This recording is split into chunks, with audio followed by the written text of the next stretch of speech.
Be ready, start.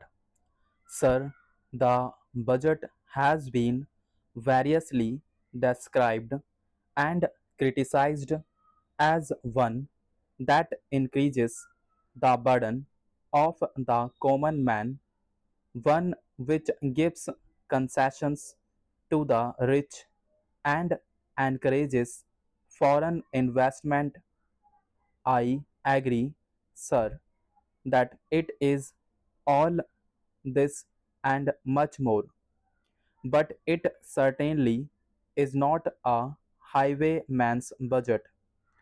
To my mind, sir, the budget is sincere, conscientious, and at the same time, it is a bold effort on the part of the finance minister who is charged with heavy responsibility of finding resources for the third 5 year plan.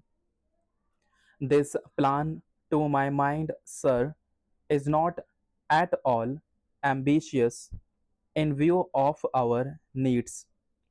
It may be looked upon as a rather heavy demand, but looking to our needs, it is not very ambitious, sir.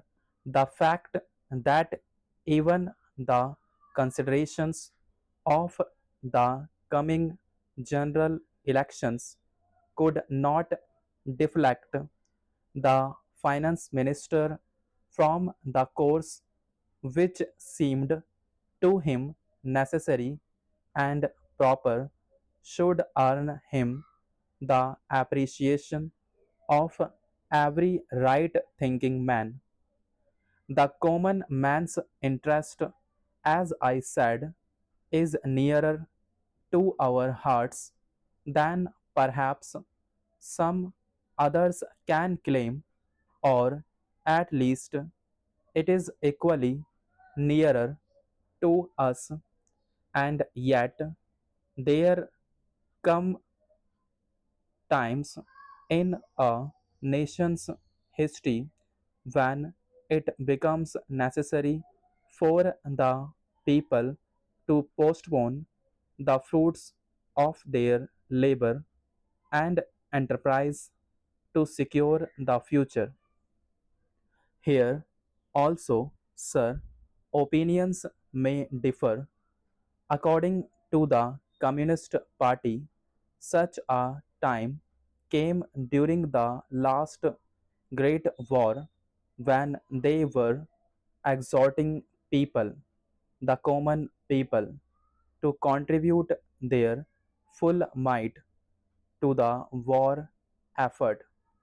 According to us, however, sir, we are passing through such a time at the present moment, and I have no doubt that the common people appreciate this position and will willingly tighten their belts, contribute their full might, and will surely return the Congress to power, having full confidence in the future and looking to a future where their posterity will be assured of a far better social and economic order, who, sir, does not sympathize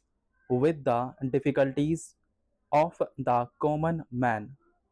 As a matter of fact, most of us come from that class, and I am sure the finance minister would have liked to go away with some of the levies. None would have been happier if he could have done so without doing any injustice to our needs, sir. Careful and imperative timing of these measures was very imperative indeed. We are passing through a critical period.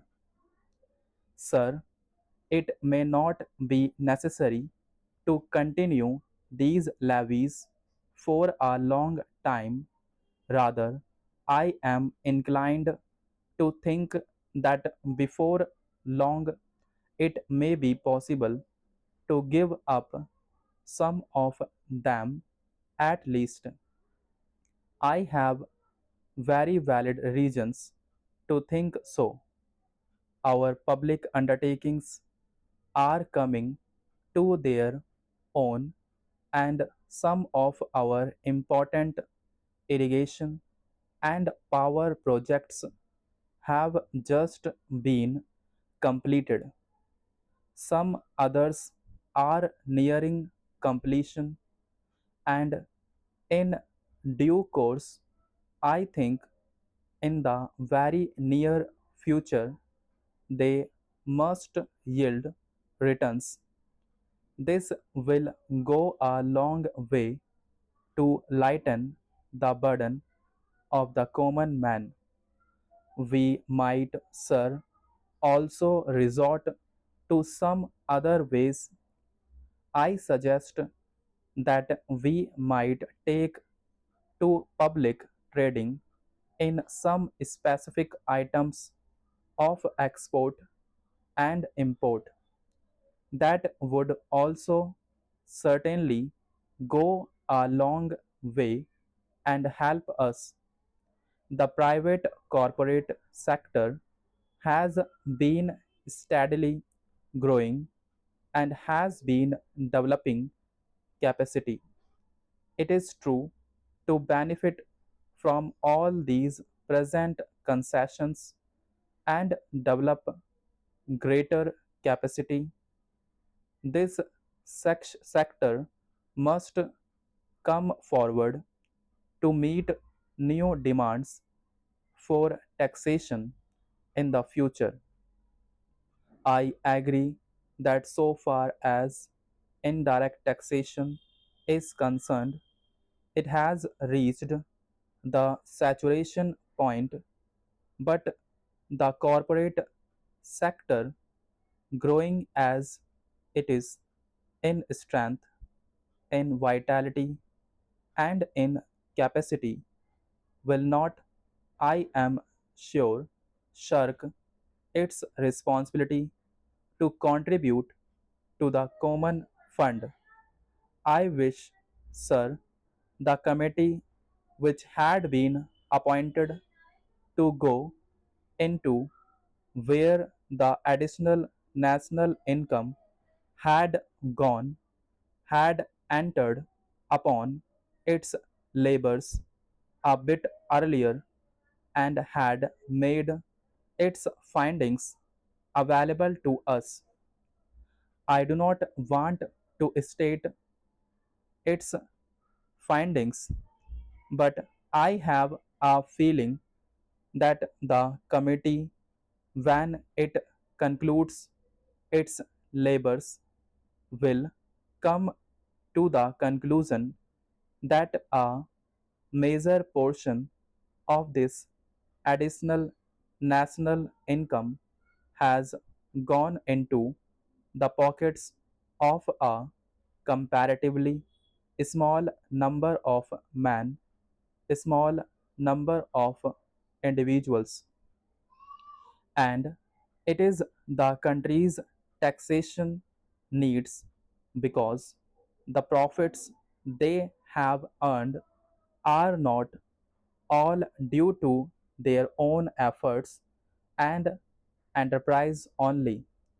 To a very large measure, they are the result of the economic policies of the government and due to certain other circumstances to which they did not contribute anything. Therefore, there is ample justification for the two taxes, the capital gains tax and the excess profits tax.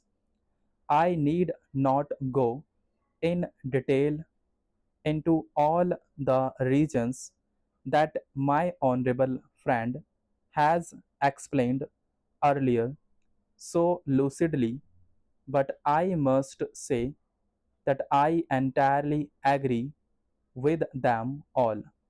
Having said this, I would like to say a few words about allocations which have been made to the previous ministries in the budget.